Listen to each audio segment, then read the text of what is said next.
Ahí está, ¿verdad? Bueno, entonces miren, terminen de estudiar lo de insuficiencia renal crónica, que ahí está en su libro, ¿verdad? No, no sale algo del otro mundo. Lo que es la diálisis, que hay dos tipos de diálisis. O sea, los pacientes con daño renal crónico, ¿verdad? Y más que todos los pacientes terminales, con nefropatía terminal, entonces deben realizarse una diálisis renal. Y esa diálisis es como un riñón artificial, ¿verdad? O sea, es un procedimiento que emula la función del riñón.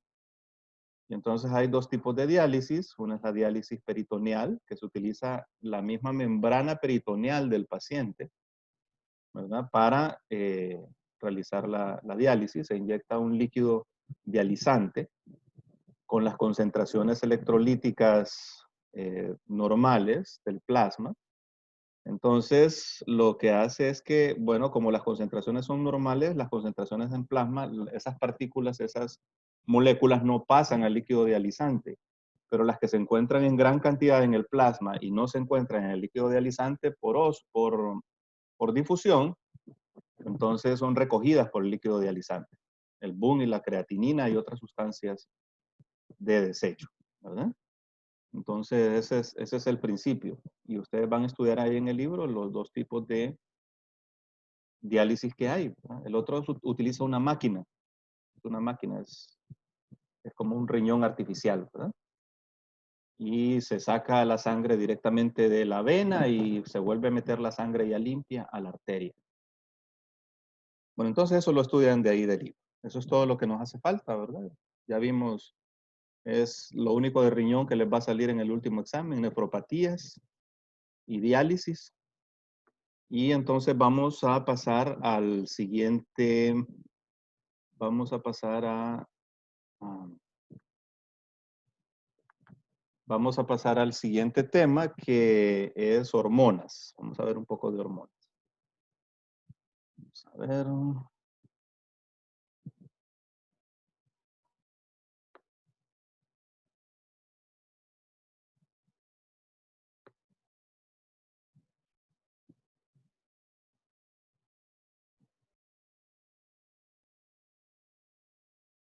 Bueno, entonces vamos a ver hormonas.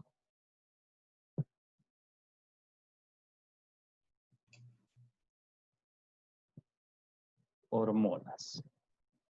Bueno, entonces, ¿qué son las hormonas?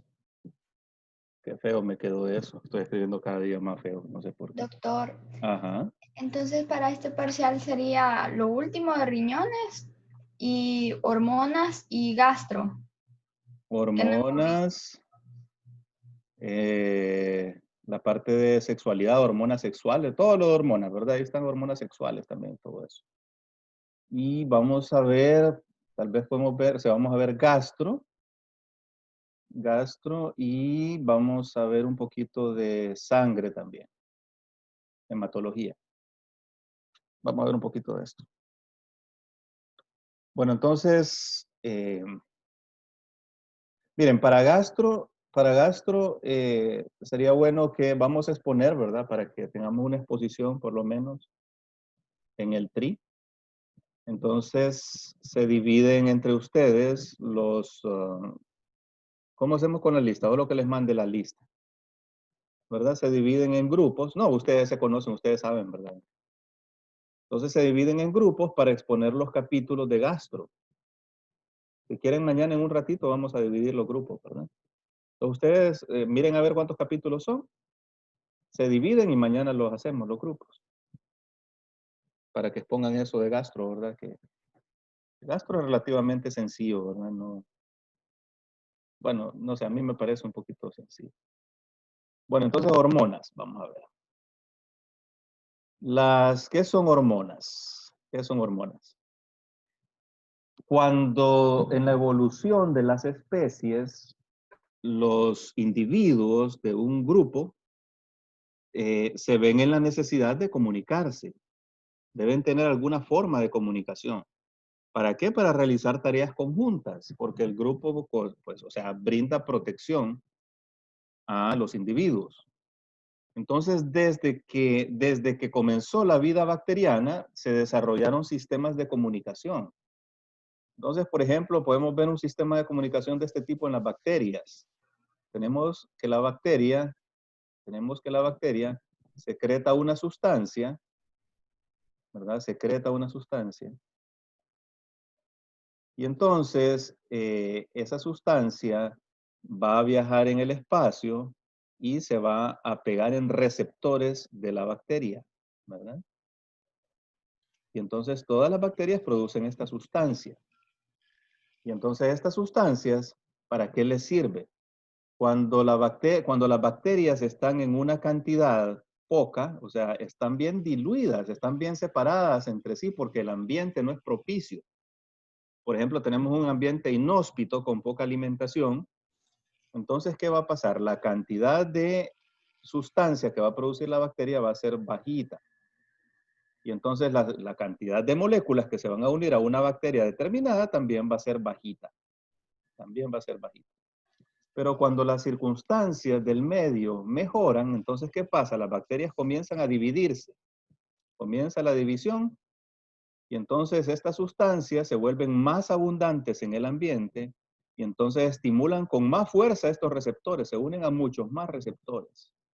Y entonces llega un punto en que la bacteria detecta, ¿verdad? La bacteria logra detectar que las bacterias, que el resto de sus compañeras están en una alta concentración y que el ambiente es benigno. Y entonces se comienzan a transcribir otros genes, como que cambia de modo. Hay un shift, ¿verdad? En el modo de la bacteria, de modo individual a un modo colectivo. Y la bacteria comienza a comportarse de manera colectiva. Y entonces se comienza a comportar de manera colectiva. Bueno, entonces, ¿para qué le sirve esto a la bacteria? A las bacterias les sirve, por ejemplo, para pasar a un modo infeccioso. O sea, hay bacterias que nos colonizan y que son comensales normales, pero después de adquirir cierta densidad poblacional, entonces esas bacterias detectan eso y comienzan a actuar de manera conjunta, actúan como un organismo y comienzan a producir sustancias que las hacen comportarse como un organismo y las vuelven más patogénicas. Ese es un ejemplo, ¿verdad? Pero eso se llama quorum, bueno, en inglés se llama sensum quorum, censo de quórum, censo de quórum, censo de quórum. Así se llama eso, ¿verdad? Pero el mensaje que les doy yo es que desde la vida bacteriana, desde lo más básico, ¿verdad? Los individuos necesitan una manera de comunicarse entre sí, ¿verdad? Y entonces esa manera de comunicarse, la más primitiva, es mediante sustancias químicas que se denominan ligandos. Y entonces para los ligandos son las sustancias producidas por una célula y esos ligandos se unen a receptores. Ligandos y receptores. Bueno, entonces esa es la manera más extensa que tiene nuestro organismo de comunicarse entre sí. Debido a los ligandos y sus receptores, a ese tipo de comunicación intercelular, nosotros nos comportamos como un organismo completo. Porque nosotros somos un montón de organismitos, ¿cierto? ¿Se acuerdan cuántas células nos forman? Entre 50 y 100 billones billones, es un número bien grande, ¿verdad? De células. Pero no somos un saco de células. Ustedes pueden poner un saco de células ahí, ¿verdad? Con 50 billones de células. Incluso células especializadas. Y en las mismas proporciones de nuestro organismo. Pero eso no basta. O sea, debe haber una estructura, ¿cierto? Entonces, hay diferentes tipos de estructuras. Por ejemplo, hay superestructuras para mantener el andamio celular. El colágeno, el medio extracelular forman esas superestructuras.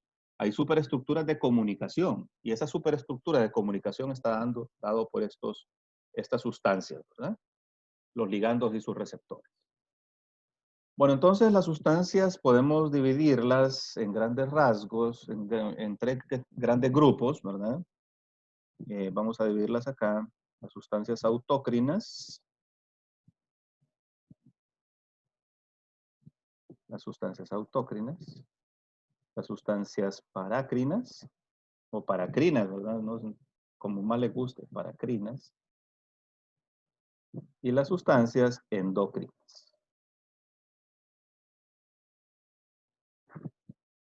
Bueno, entonces, ¿cuáles son las sustancias autócrinas?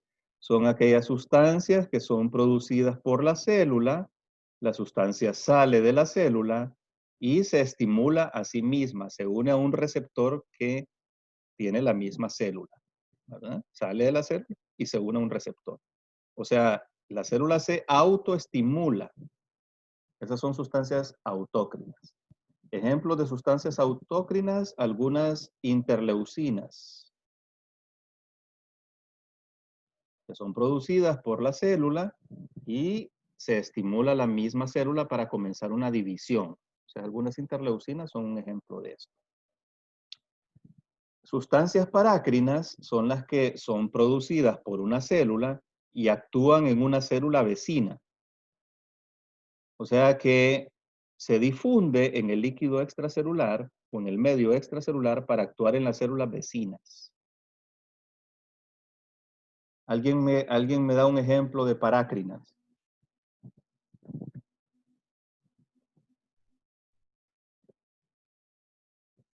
¿Alguien me da un ejemplo de una sustancia parácrina?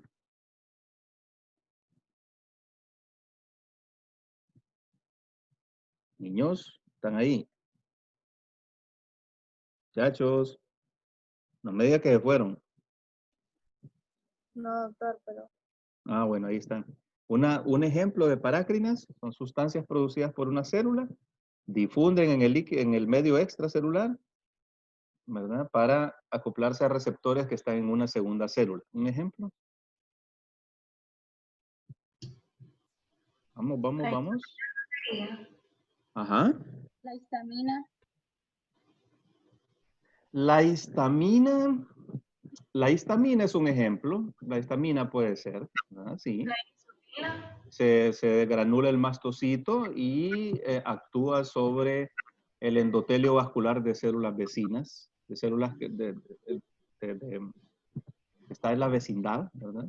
Entonces la histamina puede actuar como una de estas sustancias. ¿Otra? La insulina, doctor. La insulina no es una parácrina, es una endócrina. Esta es la insulina. Entonces vamos a poner algunos ejemplos de parácrinas. Los ejemplos más sobresalientes son, bueno, otras interleucinas, las citoquinas. ¿Eh? Las citoquinas, la mayor parte, actúan localmente, ¿verdad? Para localizar la infección. O sea, pueden actuar localmente o pueden actuar sistémicamente también. Pero la mayor parte de las citoquinas actúan más localmente, ¿verdad? Bueno, entonces citoquinas, algunas citoquinas son un ejemplo de eso, la mayor parte, ¿verdad? Los neurotransmisores,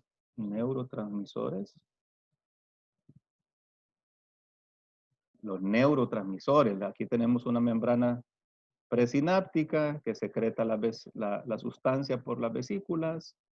Aquí tenemos la hendidura sináptica y se une a receptores que se encuentran aquí. Es una parácrina, ¿verdad? Es una parácrina. Entonces, neurotransmisores. Vamos a ver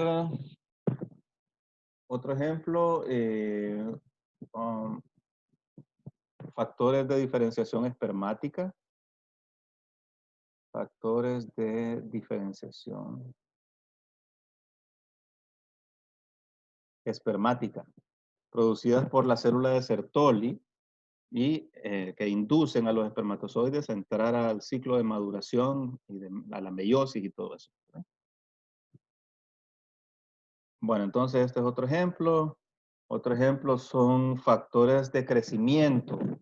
Factores de crecimiento, por ejemplo, factores hematopoyéticos, factores de crecimiento de colonias de granulocitos, ¿verdad? Son producidas por células de la médula ósea y esas mismas sustancias pues actúan en la célula madre de la médula ósea para inducir la diferenciación de células sanguíneas. Son sustancias que actúan localmente. Son muchos factores de diferenciación.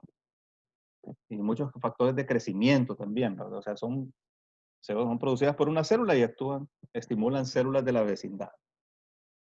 Bueno, entonces esas son las parácrinas. Y luego tenemos las endócrinas, que es el tema de este capítulo, las endócrinas, ¿verdad? Las endócrinas son sustancias que son secretadas en una célula y tienen que entrar a la circulación sanguínea y en la circulación sanguínea ser llevadas hacia los órganos blancos. Órganos blancos. Estos órganos blancos contienen las células que tienen los receptores para esta sustancia, entonces va a actuar a distancia. Entonces esas sustancias van a actuar a distancia. Y a estas sustancias se les llama hormonas. Hormonas. Bueno, entonces endocrino.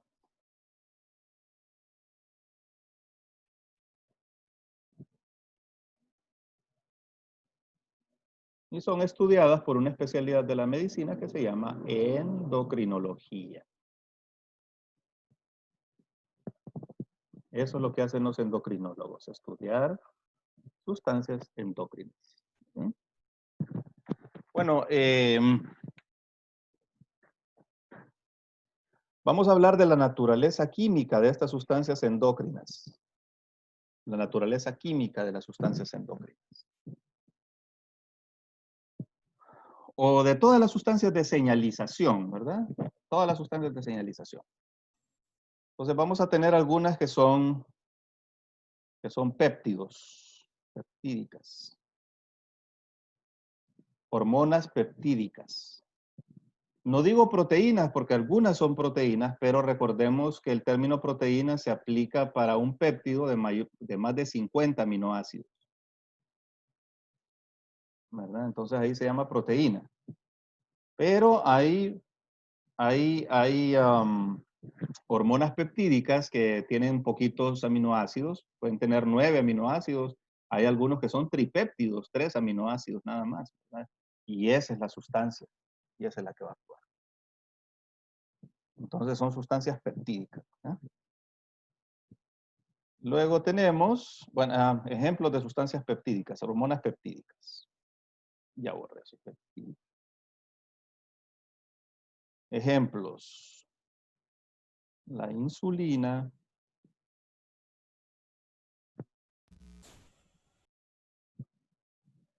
Insulina.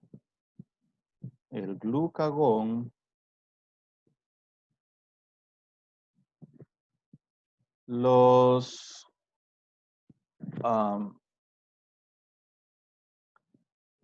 hormonas hipotalámicas e hipofisiarias.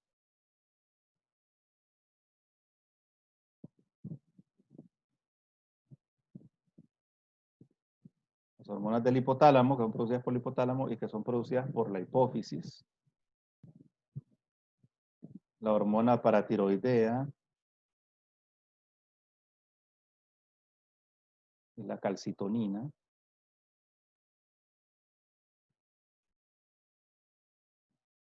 ¿Cuál otra? Vamos a ver.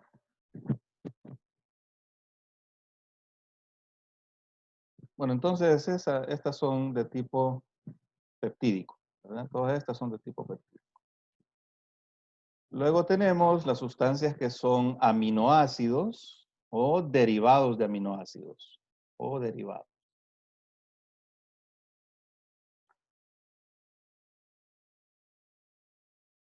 Vamos a ver, ¿cuáles son aminoácidos o derivados de aminoácidos?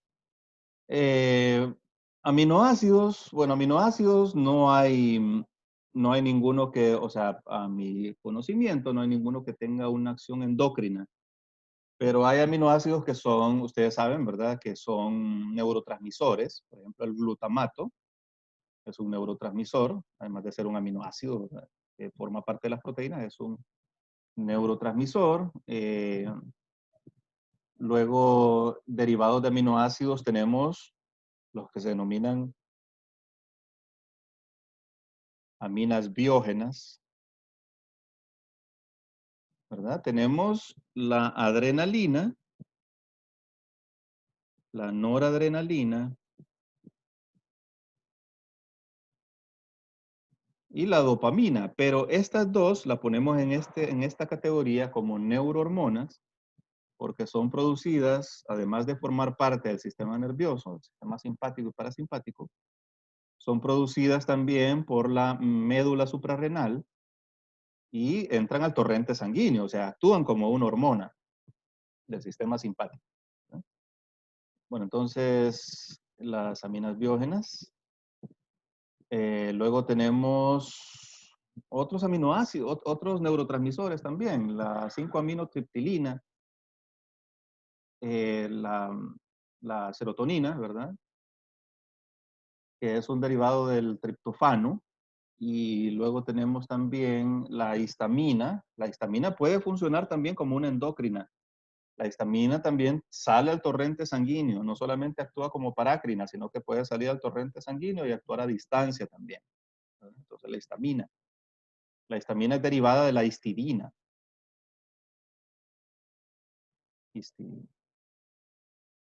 Entonces, histamina, ¿verdad? Otro derivado de aminoácidos, las hormonas tiroideas. Estas sí son hormonas puras. Estas sí son, esta es parácrina, ¿verdad? Estas son parácrinas y pueden actuar como endócrinas también. Pero luego tenemos las hormonas tiroideas.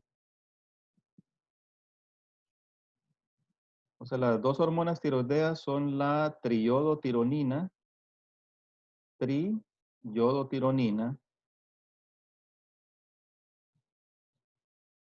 y la tetraiodotironina.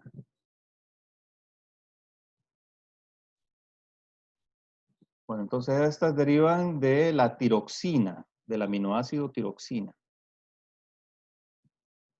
El aminoácido tiroxina es yodado.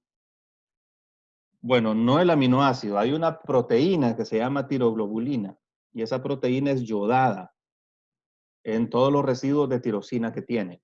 Y luego se cortan, se cortan todos los residuos de tirosina. Entonces es un residuo aminoácidico yodado, ¿verdad?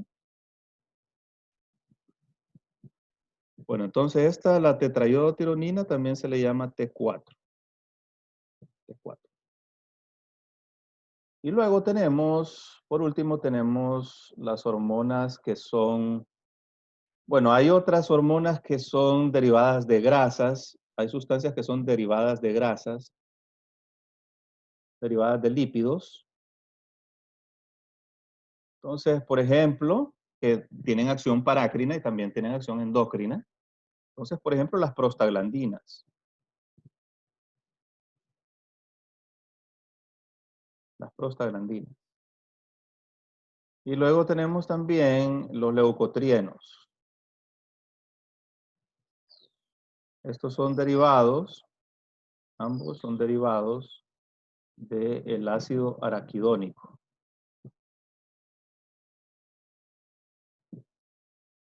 Del ácido araquidónico, ¿verdad? Pero no son hormonas propiamente dichas. Es que fíjense, las hormonas son producidas por una glándula, son producidas por un órgano específico.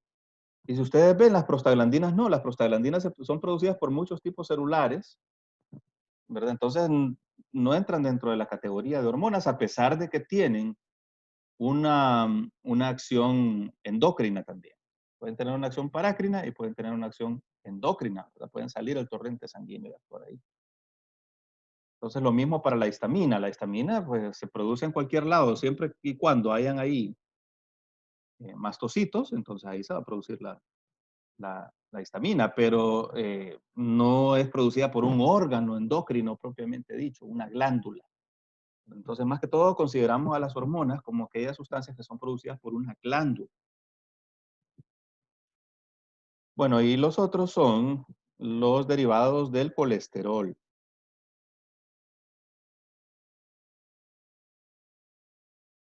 Derivadas del colesterol, ¿verdad?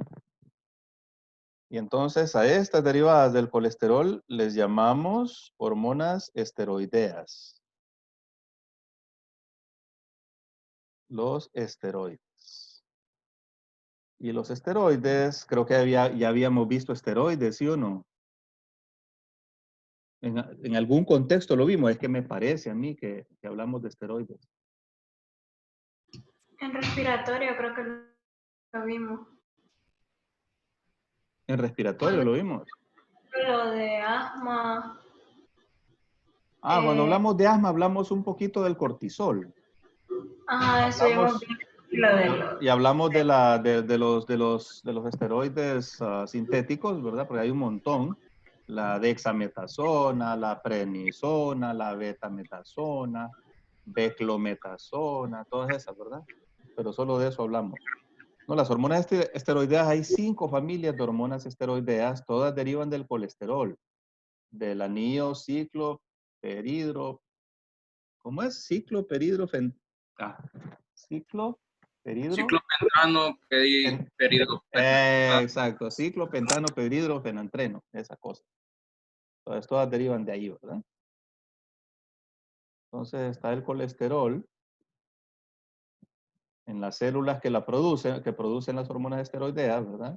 Ese colesterol va a ser modificado por unas enzimas que se llaman enzimas del citocromo P450. Citocromo P450. Es una serie de enzimas. Estas enzimas de la familia del citocromo P450 añaden o quitan algunos radicales, ¿verdad? Entonces, esta primera enzima que vamos a tener acá, que modifica el colesterol, se llama colesterol desmolasa.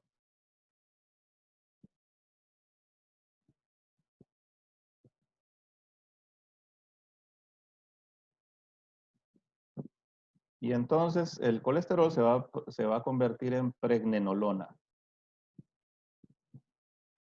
Y todos los esteroides comienzan con pregnenolona y luego se van a ir diferenciando, ¿verdad? Va a haber rutas biosintéticas que van a producir los diferentes tipos las diferentes familias de esteroides. Entonces, esas familias de esteroides van a ser los corticosteroides, se llaman glucocorticoides. Glucocorticoides.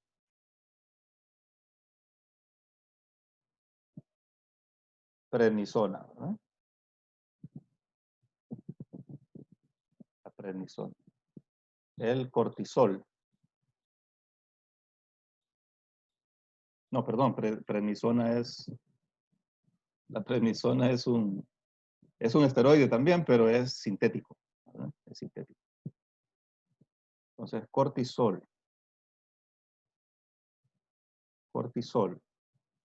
La cortisona. La corticosterona. La mayor parte del glucocorticoide natural es cortisol, ¿verdad? Entonces, esto es producido por la corteza suprarrenal. Pero les decía yo que todo el órgano suprarrenal, toda la corteza y la médula, ¿verdad? Las dos cosas. Ese es un órgano es una glándula del estrés, porque produce sustancias para el estrés, que son el cortisol. Y también la médula produce noradrenalina, ¿verdad? Que va al torrente sanguíneo. Son dos sustancias diferentes y actúan sinérgicamente, fíjense. Por eso es que las damos juntas para el asma, ¿se acuerdan que les había dicho? Que cuando en los ataques asmáticos se dan juntas, ¿verdad? Se da salbutamol o selmeterol, un LABA, se da con un corticosteroide porque se potencia la acción de ambas.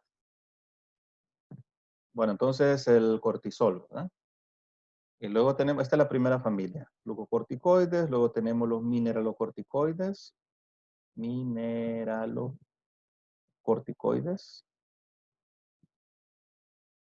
y entonces corticoides. Y entonces esta es la aldosterona, que ya la vimos bastante. Hay otros, pero la aldosterona, pues es el aldosterona. Es el mineralocorticoide más importante de todos, casi todo es aldosterona, ¿verdad? Ya saben ustedes cuál es su función. Prácticamente es una hormona del estrés también, porque ¿qué es lo que hace? Ahorrar agua y sal, ¿cierto? ¿Y dónde se produce? En la corteza suprarrenal también. Entonces lo que hace es ahorrar agua y sal, ¿verdad? Bueno, luego tenemos, vamos a ver, miren los corticoides, luego tenemos después de esto vienen déjenme ver, los progestágenos.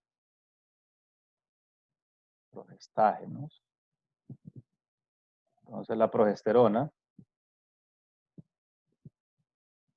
que se produce en la placenta.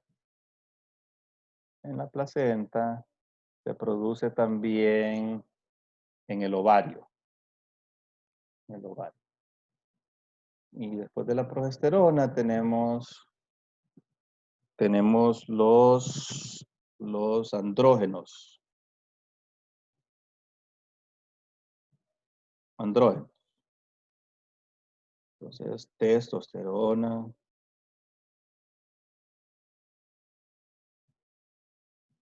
dihidrotestosterona,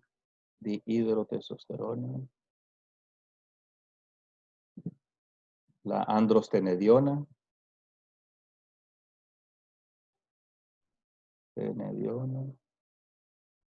vamos a ver, androstenediona, la dihidroepiandrosterona.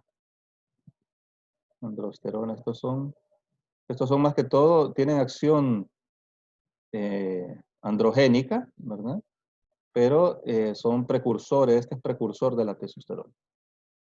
Pero por sí mismo tiene acción androgénica, es un andrógeno.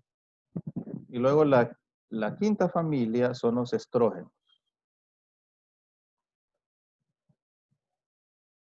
Entonces el 17 beta estradiol, 17 beta estradiol, la estrona, el 17 beta estradiol es producido por los ovarios, la estrona que es producida por la corteza suprarrenal y el estriol. Estriol es producido por la placenta. La placenta produce estriol, ¿no? Estos son derivados de estos. O sea, testosterona se convierte en estrógenos por la acción de una enzima que se denomina aromatasa. Muy importante esta enzima, aromatasa. Muy importante esta enzima aromatasa, ¿verdad? Ustedes la van a ver en otras clases, ¿verdad? La aromatasa. Porque recordemos que hay cánceres de seno, cánceres de seno, de mama, que son dependientes de estrógenos, ¿verdad? Entonces, se puede bloquear la enzima aromatasa y entonces disminuimos el tamaño del tumor en algunos casos, ¿verdad? No en todos. Doctor, Dígame. ¿qué fue lo que dijo? ¿Quiénes se convierten en qué? ¿Las testosteronas se convierten en cómo era? No entendí esa parte. Sí, por ejemplo, en el ovario, ¿verdad? ¿Quiénes producen estrógenos? Creo que es la teca interna, ¿verdad? O la granulosa. ¿Quiénes son los que producen los estrógenos? ¿Se acuerdan ustedes? Creo que es en la teca interna, ¿verdad? Sí. Bueno, entonces, el ovario produce grandes cantidades de testosterona, pero esa testosterona se convierte en estrógeno por acción de esta enzima aromatasa, ¿verdad? Y cuando no hay aromatasa, entonces la mujer va a producir testosterona, ¿verdad? Entonces, en el caso, por ejemplo, el ovario poliquístico, síndrome de ovario poliquístico. Vamos a ver elevación de la testosterona, porque no se está convirtiendo en estrógeno. Entonces, esta enzima es bien importante porque le digo que hay medicamentos que bloquean los receptores, ¿verdad? De estrógenos, pero hay otros que actúan sobre la enzima y bloquean esta enzima, ¿verdad? Bueno, en cuanto a los órganos que producen, bueno, eso es en cuanto a las sustancias, en cuanto a los ligandos. Y luego tenemos los receptores.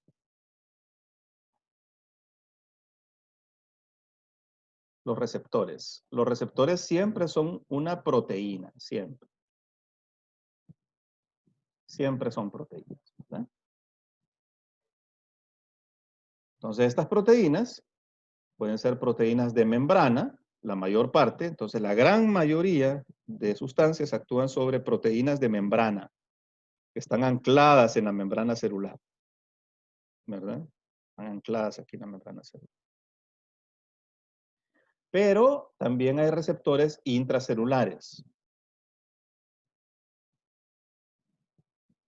que están cerquita del núcleo. Esta se llama familia de receptores nucleares. Familia de receptores nucleares. Entonces son dos tipos, ¿verdad? Los que están, las proteínas que están en la membrana y otras que están dentro de y diferentes sustancias actúan sobre diferentes tipos de receptores. Entonces las únicas que actúan sobre este tipo de receptores intracelulares son las hormonas esteroideas. Cada hormona esteroidea, cada familia de hormona esteroidea tiene su propio receptor.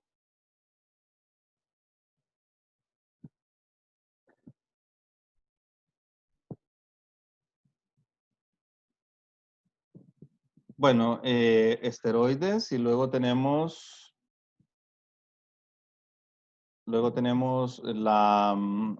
las hormonas tiroideas. Actúan sobre receptores intracelulares. Y la vitamina D. La vitamina D es un alimento y actúa como hormona. ¿Ah? Tiene una función como hormona. Su mecanismo de acción es como una hormona.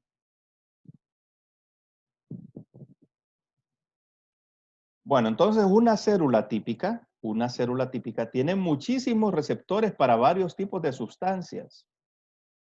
Porque la célula va a obedecer a los requerimientos del organismo. La célula está supeditada, claro, la célula sobrevive para sí misma, ¿cierto? O sea, procesa nutrientes para estar sobreviviendo, para reproducirse, como un ente reproductor se divide, ¿verdad? No todas, pero la mayor parte se dividen, pero está supeditada al organismo y recibe instrucciones del organismo. Es como nosotros, ¿verdad? O sea, nosotros somos individuos independientes, nos desarrollamos independientemente, pero tenemos que seguir normas dentro de la sociedad, ¿cierto? O sea, estamos supeditados a esas normas de la sociedad. Son señales que nos entran desde que estamos pequeñitos para que cumplamos un rol dentro de la sociedad y no nos salgamos mucho de ahí. Entonces lo mismo es la célula, ¿verdad? La célula está recibiendo continuamente muchos mensajes de diferentes sustancias, ¿verdad? Y esos mensajes hacen que la célula ejecute una u otra función o cambie de función conforme el organismo lo necesita. Si el organismo necesita que esta célula comience a producir cierta proteína, entonces estos mensajes que le van a enviar otras células le van a decir, que necesitamos, el organismo necesita esta proteína, entonces tenés que producirla.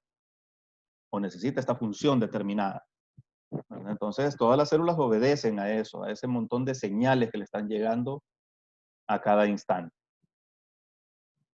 Bueno, entonces vamos a ver.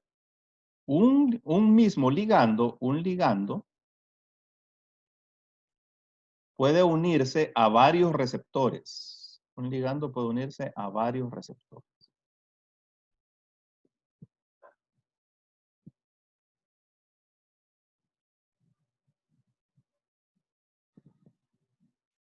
¿Se acuerdan, por ejemplo, que habíamos visto que la hormona antidiurética, vasopresina, tiene dos tipos de receptores?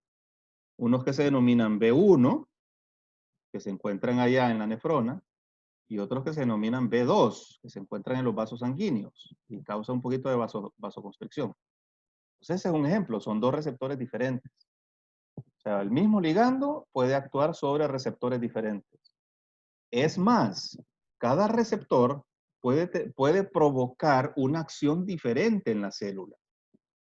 No todos los receptores producen la misma acción. ¿Qué quiere decir eso? Que la misma sustancia puede ocasionar funciones a veces opuestas, dependiendo del receptor que esté estimulando. ¿De acuerdo? O sea, puede ocasionar funciones opuestas. Entonces, les voy a dar un ejemplo. Les voy a dar un ejemplo de funciones opuestas. La acetilcolina Es un neurotransmisor, pero lo mismo va para la sustancia, ¿verdad? Acetilcolina. Entonces la acetilcolina actúa sobre dos tipos de receptores, los nicotínicos y los muscarínicos, ¿cierto? Pero los nicotínicos son receptores excitadores, mientras que los muscarínicos son receptores inhibidores. Entonces la misma sustancia puede tener una acción excitadora o puede tener una acción inhibidora según el receptor que tenga esa célula. Entonces quien en realidad decide cuál va a ser la función del ligando va a ser el receptor. Otro ejemplo de esto, la noradrenalina. Y esto ya lo vieron ustedes. Incluso de estos, ¿verdad? Los muscarínicos. De estos hay varios tipos, M1, M2, M3, hay varios tipos que se diferencian unos de otros. A veces son isotipos que se diferencian por splicing alternativo. A veces vienen de otros genes, de genes diferentes, ¿verdad? Por ejemplo, el gen que codifica este receptor es completamente diferente al que codifica este receptor. Y su función, cómo actúan, son completamente diferentes. Ya vamos a hablar un poquito más de eso. Actúan completamente diferentes. Bueno, la noradrenalina les decía, ¿verdad?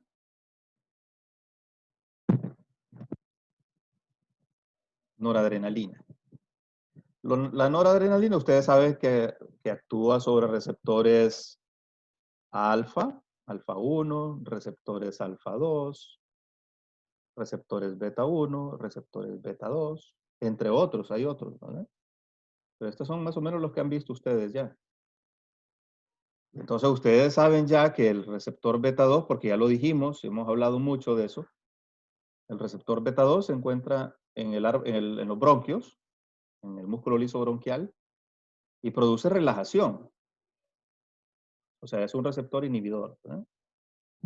Mientras que el receptor beta 1 está en el corazón y produce aumento de la contracción. Aumento de la contracción. Bien, entonces ustedes ven que son efectos opuestos. Este es un efecto, este es uno, este es otro, ¿verdad? Pero ambos tipos de receptores entran dentro del sistema nervioso simpático. Y lo interesante es que la acción global del sistema nervioso simpático es la misma, es una sola acción global. Es preparar al animal para la lucha o para la huida. Esa es la acción del sistema simpático, ¿verdad? Entonces, estas dos cosas, aunque son opuestas en su función, las dos van a suceder cuando el animal necesite huir o necesite enfrentarse. Una broncodilatación y un aumento de la contracción cardíaca. Entonces, es un ejemplo. El sistema simpático actúa como un todo. Aunque los receptores tengan diferentes funciones, ¿verdad? Y aunque sean contrarios, opuestas las funciones de cada uno de esos receptores. Bueno, entonces así como ustedes ven estos receptores, ¿verdad? El ejemplo es neurotransmisores. Hay un montón de neurotransmisores que tienen varios receptores. El GABA, por ejemplo, el GABA tiene como 6 receptores. Gamma aminobutírico, esto es neurotransmisor, ¿verdad? Entonces tienen un montón de receptores. Y todos tienen funciones diferentes. Pero generalmente todos tienen la misma acción global. Bueno, entonces lo contrario también es cierto. Puede haber varios ligandos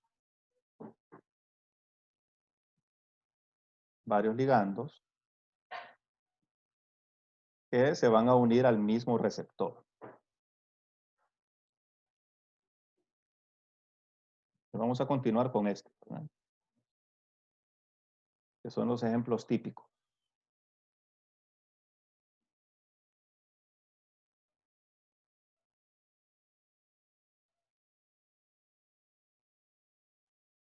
Vamos a continuar con la noradrenalina y con el sistema simpático.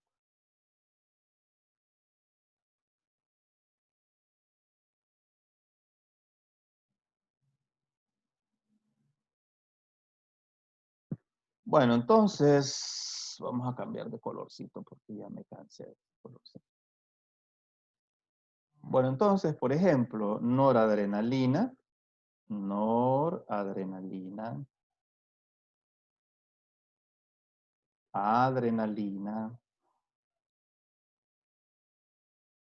Estas dos sustancias son diferentes, aunque vienen de la misma ruta metabólica, ¿verdad? Vienen de la misma ruta biosintética. Los dos se van a unir a los receptores adrenérgicos, ¿no? Digamos receptores beta 2. Ambos se van a unir. Pero además de eso va a existir un montón de sustancias que se pueden unir al receptor beta 2 también. Algunas de esas sustancias van a excitar al receptor y otras la van a inhibir. Entonces, por ejemplo, medicamentos son sustancias sintéticas o sustancias naturales que se utilizan como medicamentos. Entonces, por ejemplo, tenemos los simpático-miméticos. Simpático-miméticos.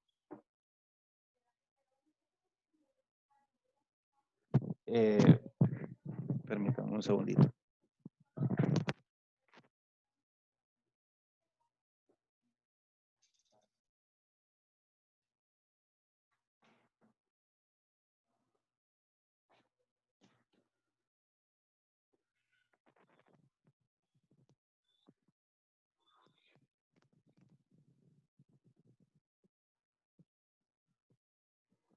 Bueno, entonces ejemplos de esto, ya saben ustedes el salbutamol,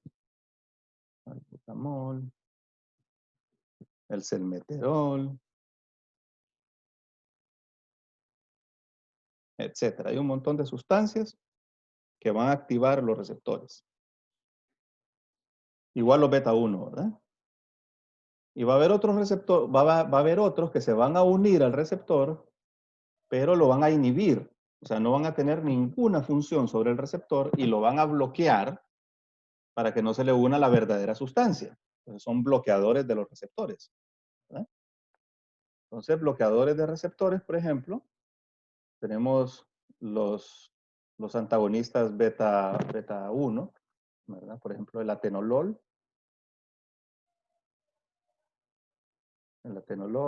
el propranolol, son antagonistas, ¿verdad? Hay una serie de sustancias. De hecho, muchos de los medicamentos que tenemos en la actualidad actúan sobre receptores, estimulando el receptor o bloqueando el receptor.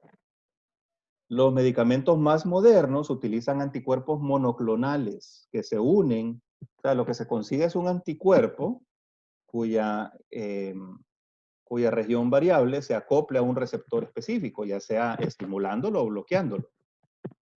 Entonces son un montón de sustancias que terminan en AB. Entonces son anticuerpos, son biológicos, ¿verdad? Así se diseñan muchos de los medicamentos actuales, ¿verdad? Son anticuerpos y esa región variable del anticuerpo la escogen para que se una a un receptor específico. Y así ejerce su función. Bueno, vamos a ver, ¿qué más? ¿Qué más? Vamos a ver los dos tipos de receptores, receptores de membrana.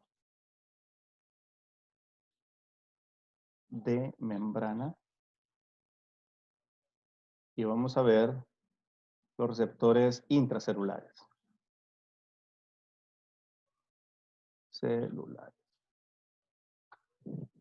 Los receptores de membrana se dividen en dos tipos. Unos receptores se llaman ionotrópicos. Esto ya lo vieron un poquito en neuro, cuando vieron neurotransmisores probablemente, ¿verdad? Ionotrópicos. Que también se le llaman, pueden obtener otro nombre, son sinónimos. Entonces, acuérdense que son sinónimos. Ionotrópico es sinónimo de canal iónico, regulado por ligando.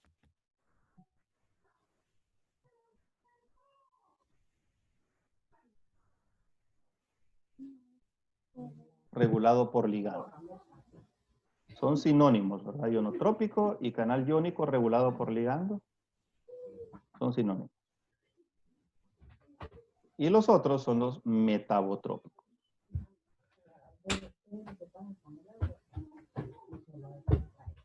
La mayor parte de estos receptores son de neurotransmisores, ¿verdad? Entonces son de neurotransmisores. Y lo único que sucede aquí es, por ejemplo, la acetilcolina.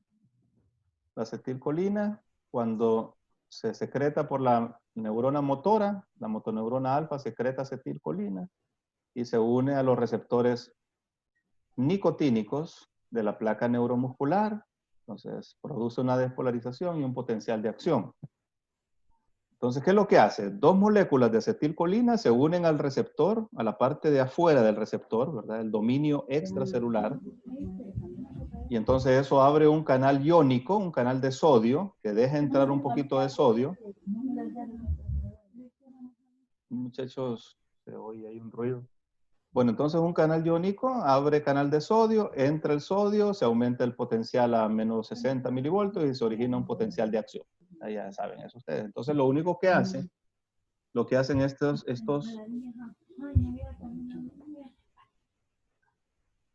único que hacen estos receptores ionotrópicos es abrir canales iónicos. Eso es todo, ¿verdad? Esa es toda su función y forman parte de receptores de neurotransmisores más que todo, como el receptor nicotínico de la acetilcolina. Los metabotrópicos son los que son la mayor parte. Entonces, la mayoría de estos son metabotrópicos.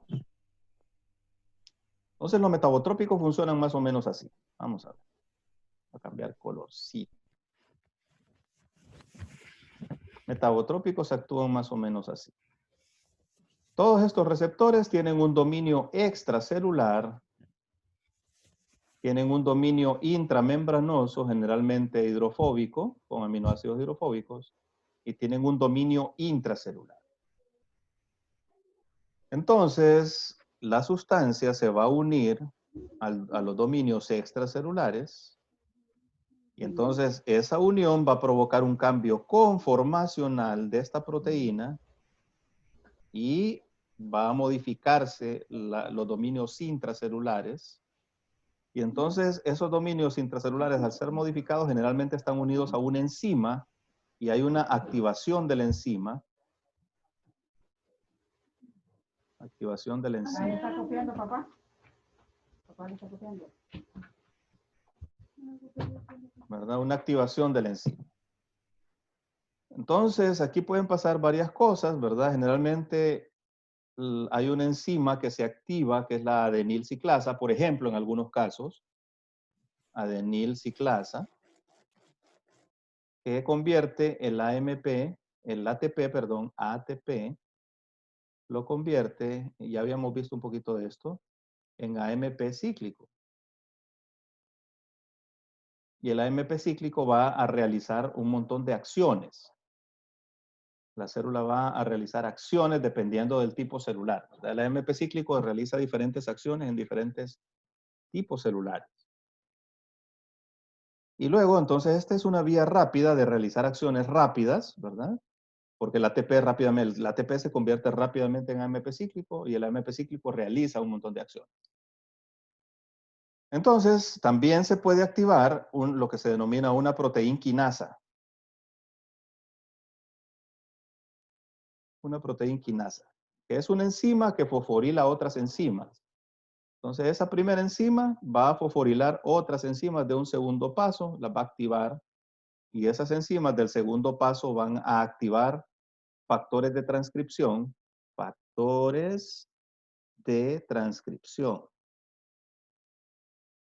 Y entonces al activar factores de transcripción, que son proteínas que van a regular el ADN, entonces estos factores de transcripción van a ir a aumentar la síntesis de determinadas proteínas. Ya vieron un poquito de esto en inmunología, cuando vieron citoquinas. Porque ahí en inmunología hablan bastante de esto, ¿verdad? De la activación de todas estas rutas cuando el linfocito T se une, reconoce el antígeno en HLA, entonces se activa una vía que se llama JAK-STAT y se activan factores de transcripción y entonces comienzan a multiplicarse y vieron varias vías de este tipo allá en inmunología. Bueno, la mayor parte de mensajería celular ocurre así, de esta manera, ¿verdad? O sea, se activa lo que se denomina un segundo mensajero, y ese segundo mensajero entonces va a hacer un montón de funciones que son funciones rápidas, pero también se activa una vía más lenta que depende de la síntesis de proteínas, ¿verdad? Por medio de los factores de transcripción. Bueno, entonces así actúan los metabotrópicos. Y hay varios sistemas, ¿verdad? Ya vamos a ver estos sistemas cómo actúan. Las intracelulares. En el intracelular, las proteínas, o sea, el receptor, están dentro de la célula, generalmente pegadito al núcleo o cerca del núcleo. Entonces entra la sustancia, se une al receptor, el receptor sufre un cambio conformacional, y ese cambio conformacional, en muchos casos, es una dimerización. O sea, tenemos dos receptores y al unirse entonces la sustancia, ¿verdad? Entonces estos se van a dimerizar. Entonces, en muchos casos hay una dimerización. Bueno, entonces, una vez que se modifica este receptor, entonces va a entrar al núcleo celular y no necesita intermediarios, no necesita segundos mensajeros ni necesita una ruta de señalización, sino que el receptor directamente se va a pegar en el ADN y va a modificar la síntesis de genes. Él solito va a modificar la síntesis de genes, ¿no? Bueno, entonces, el ejemplo de este tipo de receptores son las hormonas esteroideas.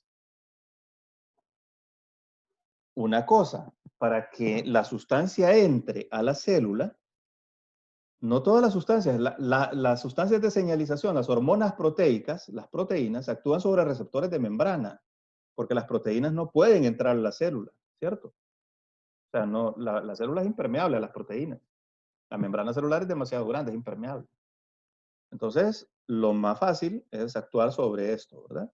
Utilizar segundos mensajeros dentro de la célula para que lleven el mensaje y hagan el efecto. Pero las sustancias grasas, y si ustedes se ponen a ver, las hormonas tiroideas derivan de la tirosina, que es liposoluble. Cruza la membrana fácilmente. Las hormonas esteroideas derivan del colesterol, entonces pueden cruzar la membrana fácilmente, porque se disuelven en la membrana y la cruzan. Y la vitamina D también es liposoluble, ¿verdad? Entonces, el requisito para que una sustancia actúe sobre este tipo de receptores es que esa sustancia sea liposoluble. ¿Estamos? Bueno, entonces vamos a ver los órganos que vamos a estudiar. Entonces vamos a estudiar la hipófisis, que tiene dos componentes, ya los conocen ustedes, que son la adenohipófisis o hipófisis anterior y la neurohipófisis o hipófisis posterior. Y esta adenohipófisis es tejido glandular, es glándula, y esta neurohipófisis es tejido nervioso. Recordemos que hay otra glándula que es igual a esta, ¿verdad? Que más o menos así, que tiene ambas funciones, que es la suprarrenal, ¿cierto? La glándula suprarrenal tiene dos partes, la corteza y la médula. Y la corteza es tejido nervioso, es un ganglio simpático modificado, y es la médula, ¿verdad? Y la corteza sintetiza esteroides, ¿verdad? Entonces también es un órgano mixto, ¿cierto? O sea, tejido nervioso y tejido glandular. Lo mismo acá, tejido glandular y tejido nervioso. Y luego tenemos el hipotálamo, los núcleos. El hipotálamo en realidad no es una estructura bien diferenciada, son un montón de núcleos. Entonces esos montón de núcleos tienen un montón de funciones, de relación, ¿verdad? Es el que comunica toda la vida de relación del animal. O sea, cómo se relaciona con el medio ambiente, que depende del sistema nervioso, cómo ese medio ambiente puede influir el medio interno. Esa comunicación entre lo de afuera y lo de adentro. El hipotálamo hace esa relación para mantener el equilibrio en el medio interno a pesar de los cambios del medio externo, o también para acomodar las funciones del medio interno a los cambios del medio externo. Ya vimos algo de eso en el primer parcial, ¿verdad? Entonces el hipotálamo sirve para eso. Tiene un montón de funciones. Regulación de la temperatura, que creo que la vamos a ver también. Ojalá nos alcance para ver, ¿verdad? Entonces, regulación de la temperatura, el comportamiento sexual, el equilibrio del agua, el equilibrio hídrico, el equilibrio hidroelectrolítico. ¿Qué más? Y el equilibrio de hormonas, la secreción de hormonas. Está regida por el hipotálamo. El hipotálamo es el que controla la mayor parte de las hormonas.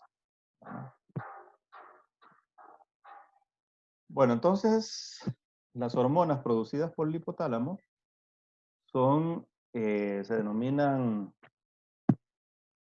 factores, vamos a ver, factores de liberación. Factores de liberación.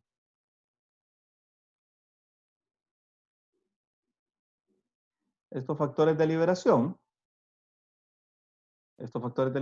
entonces, son transportados por un sistema venoso que viene desde el hipotálamo hacia, por el, ¿cómo es que se llama esto? ¿Cómo se llama esta parte de la glándula? Acuérdenme. ¿Infundíbulo? No, el infundíbulo está acá. Este es bueno, no importa, ya voy a averiguar. Bueno, entonces, aquí va un sistema venoso que se llama sistema venoso porta, hipotálamo hipofisiario.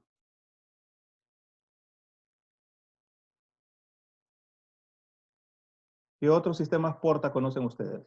Hipotálamo, hipofisiario. Recordemos lo que es un sistema porta. Un sistema porta es un sistema venoso, ¿verdad? Que va de un órgano, va de un sitio. O sea, generalmente las venas llevan sustancias de desecho, ¿cierto? Sustancias de desecho hacia el corazón. Recogen las sustancias de desecho y las llevan hacia el corazón. Pero un sistema porta es un sistema que se vuelve a capilarizar, se vuelve a ser pequeño, ¿verdad? Para llevar una sustancia de un órgano a otro, una sustancia importante. Alimento, hormonas o algo así, ¿verdad? Entonces, en este caso son transportadas hormonas desde aquí hasta acá. Entonces, hay otros sistemas porta, ¿verdad? El sistema porta hepático, que transporta alimento desde el intestino. Mucho del alimento que se absorbe pasa del intestino al sistema porta para pasar por el hígado, que es como un filtro para purificar todo eso que está pasando ahí. Bueno, entonces eso es un sistema porta, este es otro sistema porta, y el del riñón, pues no creo que se deba llamar sistema porta porque son arterias, ¿verdad? Se capilarizan y se vuelven a capilarizar después, pero son arterias, no son venas. Entonces no sé si merece el nombre de sistema porta. Bueno, entonces estas sustancias son transportadas acá cuando se necesitan, ¿verdad? Son factores de liberación y actúan sobre hormonas que se encuentran almacenadas acá y son producidas acá, en las células de acá, ¿verdad? Y hace que se produzcan más de estas sustancias y sean liberadas hacia el torrente sanguíneo. Y estas hormonas, la mayor parte, casi todas las hormonas de la hipófisis anterior, se denominan factores tróficos.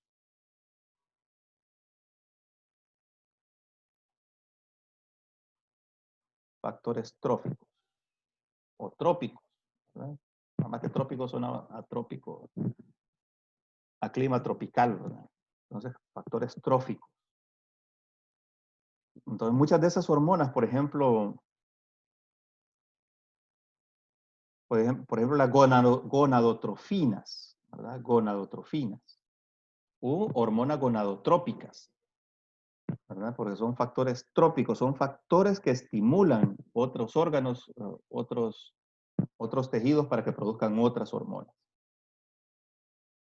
Mientras que la hipófisis posterior no produce ninguna hormona, sino que las dos hormonas que produce se producen acá en el hipotálamo, en los núcleos supraópticos y paraventriculares, en el hipotálamo.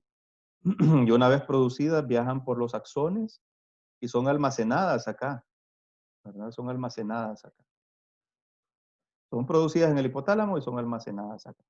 Entonces esas dos ya saben ustedes que son la oxitocina y la hormona antidiurética. No, ADH. Antidiuretic. Bueno. La mayor parte de estas hormonas, ¿verdad? La mayor parte de estas hormonas son sintetizadas como proteínas más grandes y luego son partidas. Entonces las hormonas proteicas, la mayor parte, fíjense bien, y no solo las hormonas, pero en este caso son las hormonas. Las hormonas proteicas son sintetizadas generalmente como prohormonas.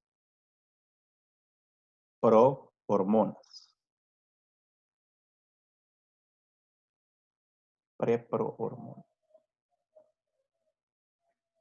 O sea que necesitan una modificación para convertirse en las hormonas activas. Bueno, entonces, cuando se sintetiza la proteína, es una proteína grande, ¿verdad? Digamos, proteína grande, se sintetiza como prehormona. Esta proteína tiene que entrar al retículo endoplásmico. Entonces entra al retículo endoplásmico. Y una vez que cruza la membrana del retículo endoplásmico, suelta un pedacito de esta proteína que está en el extremo amino terminal. Ahí en el extremo amino terminal tiene un pedazo que se denomina péptido señal.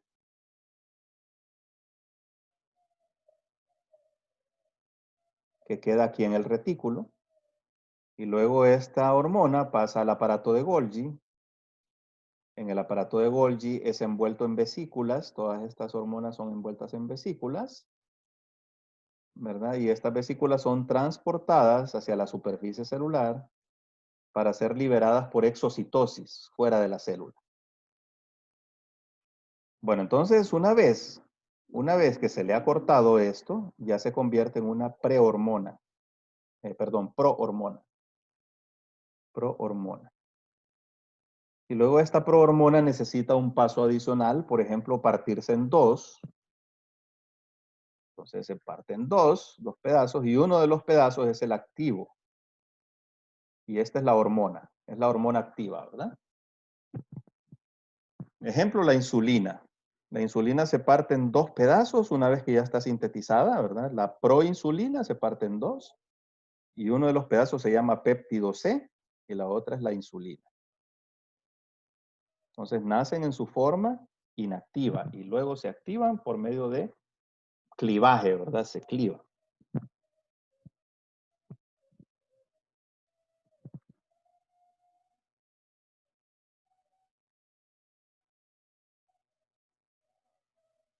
Bueno, si quieren dejémoslo hasta acá, ¿verdad?